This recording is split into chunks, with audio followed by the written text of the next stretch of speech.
आजमगढ़ जिले के मुबारकपुर विधानसभा सीट पर चुनाव लड़ रहे एआईएमआईएम के प्रत्याशी पूर्व विधायक शाह आलम गुड्डू जमाली ने सपा पर लगाया बड़ा आरोप। कहा, मुबारकपुर में चुनाव जीतने के लिए सपा करा रही है हमला। आपको बता दें, बकौल शाह आलम गुड्डू जमाली शनिवार की रात चुनाव कैंपेन करने के बाद वापस अपने घर जा रहे थे कि मध्य रात्रि आजमगढ़ शहर के कोर्ट चौक के पास उन पर कुछ अराजक तत्वों द्वारा हमला किया गया। गुड्डू जमाली का आरोप है कि यह हमला समाजवादी पार्टी के नेता मुअज्जम और असफर सहित 50 लोगों ने उनके ऊपर किया। उन्होंने प्रशासन से मांग किया है कि इन हमलावरों के खिलाफ संगीन धाराओं में मुकदमा दर्ज कर सख्त कार्रवाई की जाए। अपने घर पर पत्रकारों को संबोधित करते हुए उन्होंने और क्या कहा, सुनिए आप।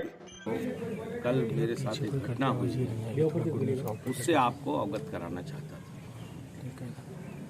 मैं जब कल अपने क्षेत्र से एक हमारे मित्र थे, प्रचार तो सवेरे ही ख़त्म हो गया था, लेकिन उन्होंने कहा कि विधायक जी आप खाना मेरे यहाँ खा के जाइए। तो खाना खा के हम थोड़ी देर बैठ गए उनके यहाँ। देर हो गई, लगभग 1:06 पे मैं यहाँ से गुजर रहा था शहर से रात। तो मुझे मैं चूँकि बहुत थका भी था, आप जान रहे चुनाव चल रहा है, तो मेरे लोगों ने बाद में मुझे बताया कि मेरी गाड़ी को 2-3 गाड़ियाँ फॉलो कर रही थी, वो शीशा ढाबे के पास से। अच्छा, मैं चूँकि भाई थका था और मुझे इतना दिमाग नहीं गया कि क्या है मामला, तो मैं चला रहा था अपने लोगों से बात करते, जो 2-3 लोग गाड़ी में थे। जब मैं कोर्ट चौराहे से थोड़ा आगे बढ़ा तो मेरे ही एक मेरे क्या वो शहर का ही लड़का है, हमको भी जानता है। उसने हमें फ़ोन करके कहा कि विधायक जी आप ज़रा गाड़ी रोक लीजिए, गुड्डू भाई हमें बहुत ज़रूरी बात है। तो मुझे लगा कि शायद कोई आवश्यक बात होगी। अब चूँकि एक शहर में रहते हैं सब लोग, एक दूसरे को जानते हैं। तो मैंने कहा गाड़ी रोक लो। उसका नाम है आज़म। जिस लड़के ने मुझे फ़ोन किया वो फ़ोन नंबर भी है मेरे पास। तो मैंने कहा, तुरंत मैंने ड्राइवर से कहा कि यार गाड़ी रोक लो, वो रिक्वेस्ट कर रहा है। तो मैंने गाड़ी रोक ली। ये गाड़ी कोर्ट चौराहे से थोड़ा मतलब मुश्किल से आप ऐसे समझिए कि 50-100 मीटर आगे। जब गाड़ी मैंने रोकी तो एकाएक 5-7 लोग मेरी गाड़ी के शीशे के पास आए, जिसमें वो आज़म थे और एक जफ़र नाम का लड़का था और 2-3 लोग और थे और कुछ लोग पकड़ी बांधे थे। मैं उनको पहचान नहीं सका, मगर वो शराब पिए हुए थे, यादव समाज के लगते थे। और उन्होंने मुझे बात किया कि भाई हम लोग वहाँ गए थे मुबारकपुर में, तो हमको लोग प्रचार नहीं करने दिया लोगों ने। अच्छा, हमको कोई जानकारी नहीं थी इन सब बातों। तो हमने पूछा क्या मामला क्या है, क्योंकि हम पूरे दिन दूसरी तरफ थे। तो क्योंकि हमारी कल रैली भी थी, रोड शो था, इन सब चीज़ों में हम फंसे हुए थे, तो हम दूसरी तरफ थे। उसके बाद दूसरी तरफ चले गए।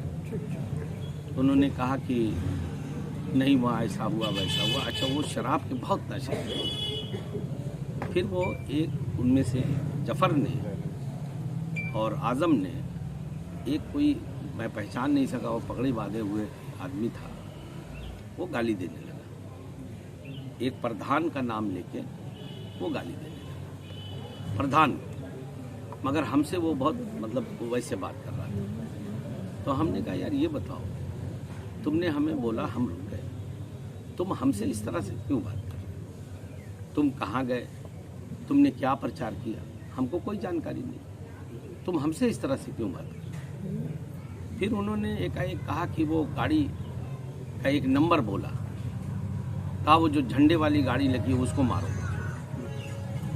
तो एकाएक अच्छा, उसके बाद लगभग 30-40 आदमी, वो चूँकि गली है दोनों तरफ से, और दोनों गली से वो आदमी पहले से खड़े थे वहाँ पे, और कुछ लोग चौराहे की तरफ से ललकारते हुए, शोर मचाते हुए, एक मुअज्जम उर्फ मामा है, वो उधर से आगे बढ़े। तो हमको लगा कि ये क्या बात हो। हम गाड़ी छोड़ के उतर गए। हमने कहा भाई हमारे लोग हैं, उनकी हिफाजत करना मेरा फ़र्ज़ है, मैं उनको छोड़ के भाग तो नहीं सकता था। तो वो बिल्कुल आके उन्होंने मारपीट शुरू की। हमारा गनर जो है जावेद, और जो मेरा पीएसओ है चौहान, और वीरेंद्र चौहान नाम है उसका, मेरे साथ रहते हैं 24 घंटे। और पुलिस ने मुझे एक और सिपाही दे रखा है इलेक्शन के मद्देनजर। इन तीनों ने हमको घेर लिया कि इनको कुछ ना हो जाए। हमको भी धक्का मुक्की करने की उन्होंने कोशिश किया। उसके बाद इन लोगों ने मुझे ज़बरदस्ती, मेरे ही पीएसओ वगैरह ने कहा साहब आप अंदर बैठिए, अंदर बैठिए, अंदर बैठिए। उन्होंने ढकेल के मुझे गाड़ी में बैठा दिया। उसके बाद मेरे साथ जैसे ये अब्दुल्ला रहता है, इसका भाई अली है, इन लोगों ने हाथापाई चालू किया। और मेरे 2-3 लोग और हैं, जैसे इसका कुर्ता भी फाड़ दिया। और फिर वो काफ़ी मतलब कुछ हुआ वहाँ, गाली देने लगे, MIM को गाली देने लगे। और सपा की सरकार आ रही है, हम सबकी औकात बता देंगे, इस तरह की बातें करने लगे। तो अच्छा, मैं अब ज़्यादा कुछ समझ पाता करता, क्योंकि एकाएक ये हुआ और हम लोगों के कोई आपराधिक मानसिकता का दिमाग भी नहीं है हमारा। मेरे गनर ने और मेरे ड्राइवर ने मेरी सुरक्षा को लेकर के उन्होंने गाड़ी तुरंत बढ़ा दिया, जबकि मैं उतरना चाहता था वहाँ पे। बार बार इनसे कह रहा था नहीं मुझे रोको, मुझे रोको, मेरे लोग फंसे हैं यहाँ पे। लेकिन ये लोग माने नहीं और लाके गाड़ी सर से घर में घुसा दिया। मैंने इंस्पेक्टर साहब को फ़ोन किया, चूँकि रात इतना ज़्यादा था, मुझे संकोच हुआ कि मैं कप्तान को फ़ोन करूँ, पता नहीं किस हालत में है। तो मैंने इंस्पेक्टर को फ़ोन किया, 2-3 बार फ़ोन किया, लेकिन उनका फ़ोन उठा नहीं। और उसके बाद जब मैं यहाँ आया तो मुझे कुछ समझ में नहीं आया कि ये क्या घटना हो गई। मैंने पूछा कि भाई ये क्या मामला क्या है, क्यों ये हुआ है इस तरह से मेरे साथ, क्योंकि मैं इस ज़िले में रहता हूँ, बहुत चुनाव मैंने लड़े हैं, कभी ऐसी चीज़ सामने नहीं आई। हम लोग राजनीति ज़रूर करते हैं, मगर पर्सनल किसी से कोई एनिमिटी नहीं रहती, कोई दुश्मनी नहीं रहती। तो मुझे लोगों ने बताया, एक वीडियो दिखाया बाद में, कि असल में मामला ये है, कुछ लोग यहाँ से मुस्लिम समाज के और यादव समाज के गए थे मुबारकपुर में प्रचार करने, समाजवादी पार्टी का। और उन्होंने वहाँ जाके कुछ मुस्लिम समाज के लोग खड़े थे, आप जानते हैं वहाँ लोग दाढ़ी रखते हैं, टोपी लगाते हैं। तो उन्होंने कहा सबके सामने, 50 लोग, सैकड़ों लोग थे, कि ये भाजपा को अगर वो सपा को वोट नहीं दोगे तो भाजपा आ जाएगी, और ये जो दाढ़ी पकड़ के किसी की ऐसे करके बोले कि ये दाढ़ी कट जाएगी आपकी। इस बात के पे वहाँ के लोग थोड़ा नाराज हुए, क्योंकि दाढ़ी थोड़ा एक धार्मिक सेंटीमेंट है लोगों का।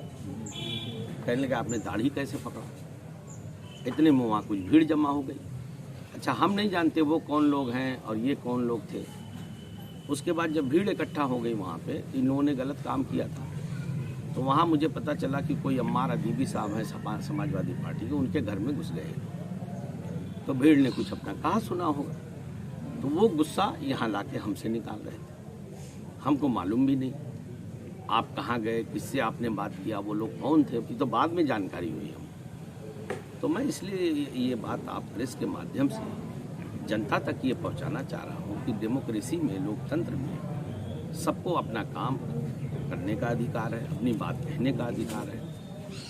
एक संवैधानिक दायरे में रहते हुए अगर किसी के साथ लगा कि कहीं कोई ज्यादती हुई तो कानून है, अदालतें हैं। आप जो है एक प्रत्याशी को, चूँकि हमसे बौखलाहट ये है कि हार रहे हैं सीटें, और आजमगढ़ की अधिकतर सीटें ये डिस्टर्ब हैं, तो अब ये चुनाव को इस तरह से लेना चाहते हैं, मुसलमानों को धमका करके उनकी दाढ़ी पकड़ कि नहीं दोगे तो दाढ़ी कट जाएगी। तो मैंने ये उचित समझा कि आपको भी मैं बताऊं। मैं चूँकि रात बहुत थी, सुबह उठते ही कप्तान साहब को मैंने फ़ोन किया, मैंने पूरी स्थिति बताई। तो उन्होंने कहा कि हाँ कुछ सूचना तो मिली थी हम लोगों को उस पर, जो उनका कंट्रोल है, मगर पूरी बात समझ में नहीं आया, आपने मुझे बताया क्यों नहीं रात में। तो मैंने उनसे कहा, मैंने कहा भाई साहब मुझे लगा कि रात इतनी है, तो मैं थोड़ा संकोच में पड़ गया। मैंने इंस्पेक्टर को कई बार फ़ोन किया था, इंस्पेक्टर कोतवाली, क्योंकि मुझे डर था कोई और बड़ी घटना, क्योंकि वो लोग असलहे भी लिए हुए थे और लोहे के राड भी थे उनके हाथ में। एक ने तो रिवाल्वर लेके ऐसे ऐसे कर रहा था, वो तो शायद CCTV कैमरा देखेंगे तो दिख भी जाएगा। तो खैर उन्होंने मुझे आश्वस्त किया और उन्होंने ये बात कही कि नहीं विधायक जी, आप बिल्कुल कानूनी कार्रवाई करेंगे हम, इस तरह की अगर गुंडाई हो रही है। लेकिन मैं ये चाहता हूँ आप लोगों से कि ये बात, मीडिया लोकतंत्र का चौथा स्तंभ है, डेमोक्रेसी में इसकी अपनी एक अहमियत है, एक वजूद है इसका। ये बात आप लोग जनता तक पहुंचाएं कि क्या गुंडागर्दी करके, बुथ कैप्चरिंग करके प्रत्याशी का रास्ता रोक करके चुनाव जीतेंगे ये लोग। ये लोग इस तरह की हरकत करें। आपको ये लगता है कि आपको जान से मारने की कोशिश? 100% वो लोग चाहते ये थे कि मैं वहाँ रह के कुछ उलझाव पैदा करूँ और मुझे मार दें। वो तो मेरा वीरेंद्र PSO जो है वो आर्मी का आदमी है, वो सब सूझबूझ वाले हैं। गनर था मेरा, 2 पुलिस वाले थे। इन लोगों ने शायद स्थिति को भाप लिया। मैं तो सीधा साधा आदमी हूँ, मैं नहीं समझ पा रहा था इसको। तो मैंने बाद में बल्कि कहा भी, मैंने कहा तुम लोग मुझे छोड़ते यार, मुझे अच्छा नहीं लग रहा, मेरे आदमियों से मारपीट हो रही, मार रहे हैं वो लोग मेरे आदमियों को बुरी तरह से। कहने लगे साहब आपकी सुरक्षा ज़्यादा जरूरी है, वो लोग आपको मार रहे हैं। वो असलहे लेके खड़े थे। कितने लोग आए हैं कि नहीं आप? हाँ, दे दिया था। हाँ, हमने तो लगभग 7-8 लोगों को नामजद किया है और 40-50 लोग थे, उनको हम सबको पहचानते नहीं है। सब ये जो मुअज्जम मामा है किस पार्टी से जुड़े हुए हैं? समाजवादी पार्टी के लोग हैं यार, कैसी बातें आप लोग करते हैं? जुड़े नहीं हैं, ये उनके रजिस्टर्ड गुंडे हैं। ये कहीं इनके ये हैं जफर इकबाल गलत नाम दिया, जफर आजमी और ये वो क्या नाम उसका आजम, ये सब 1 नंबर के हिस्ट्री शीटर, असफर, ये सब 1 नंबर के हिस्ट्री शीटर गुंडे हैं। इनके नाम संगीन धाराओं में मुकदमे दर्ज हैं, अपराध करना इनका पेशा है। They are professional criminal. ये कहीं कहीं अबू हासिम से भी करीबी है। 100%। हमको कोई डर थोड़ी है किसी का। हम एक बात बता दें, हम शरीफ आदमी, हो सकता है कल मेरी हत्या हो। मैं आपको ये भी बताना चाहता हूँ कि आप जनता तक पहुँचा दीजिए कि मैं ये अब मुझे इस बात का शक है कि हो सकता है कल मेरी हत्या भी हो जाए, मेरे साथ कोई, मगर मैं रुकने वाला नहीं। डेमोक्रेसी में लड़ाई लड़ना हम लोगों का हक है। अगर कोई चाहता है कि अपराधी तत्व तो हमारी आवाज़ को दबाना चाहता है इस तरह से, तो हम मर तो सकते हैं क्योंकि मौत तो आना ही है, लेकिन रुकेंगे नहीं। ओवैसी साहब से आपने कहा कोई पार्टी स्टैंड ले रही है आप पर? मैंने उनको बताया है, चूँकि अभी मैं पूरी विस्तार से मेरी बात नहीं हुई, गंभीरता से उन्होंने सुना और उनका भाई साहब हम इसको देखते हैं। वो भी बड़ा सख्ते में आ गए कि ऐसा कैसे हो गया। फिर अभी मैं बात करूंगा दोबारा, क्योंकि भीड़ बहुत रहती है, प्रेशर। अब आप देखिए, ये लोग जानबूझ के, कल पोलिंग होना है, मैं प्रत्याशी हूँ, हम लोगों को भी सब काम करने होते हैं, इन्होंने जानबूझ के ये प्लान करके मुझे डिस्टर्ब किया ये, ताकि मैं ये आज 12 बजे तक मैं बैठा हूँ, पुलिस की तहरीर चल रही है, आपसे बात कर रहा हूँ, सारे लोग अपना काम कर रहे हैं, प्रचार कर रहे हैं, डोर टू डोर जा रहे हैं। इस घटना के पीछे कोई साजिश है या आपको डराने और धमकाने की जो कोशिश? 100% ये साजिश है, बल्कि मैं ये मानता हूँ कि मेरी हत्या की साजिश है। इनको ये लगता है समाजवादियों को कि मेरे MIM में आने से इनकी जड़ें हिल गई हैं आजमगढ़ में। जो इनकी दादागिरी थी, जो इनका तुष्टीकरण की राजनीति थी हिंदू मुसलमान करके वोट लेने की, उसमें कहीं न कहीं मुस्लिम समाज ने इनको अंगूठा दिखा दिया है। इनकी औकात समझ में आ गई हर सीटों पे। तो अब इनको कुछ नहीं चलता तो वो सोचते हैं गुड्डू जमाली के वो मार दो, तो मार दो, हम कोई डरते थोड़ी है तुमसे। मौत तो आनी ही है, हम जानते हैं मौत आनी, और हम इनसे डरते भी नहीं। लेकिन मैं ये चाहता हूँ कि ये बात जनता जाने और इनके असली चेहरे को पहचाने। आप किसी की दाढ़ी पकड़ के कहेंगे कि तुम अगर सपा को नहीं दोगे, भाजपा आके तुम्हारी दाढ़ी काटेगी, तो भाजपा जो कर रही है वो अपनी जगह पे है। आप क्या कर रहे हैं?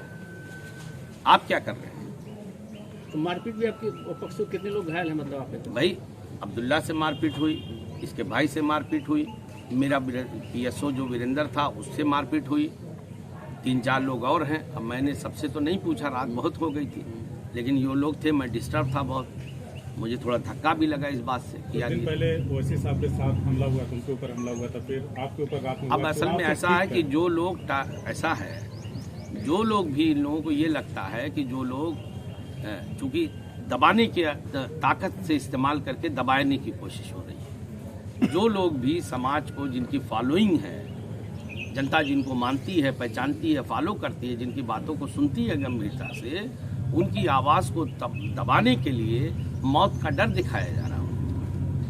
कुल मिला के अब ये बताइए कि जैसे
मतलब जो गाड़ी रुकती है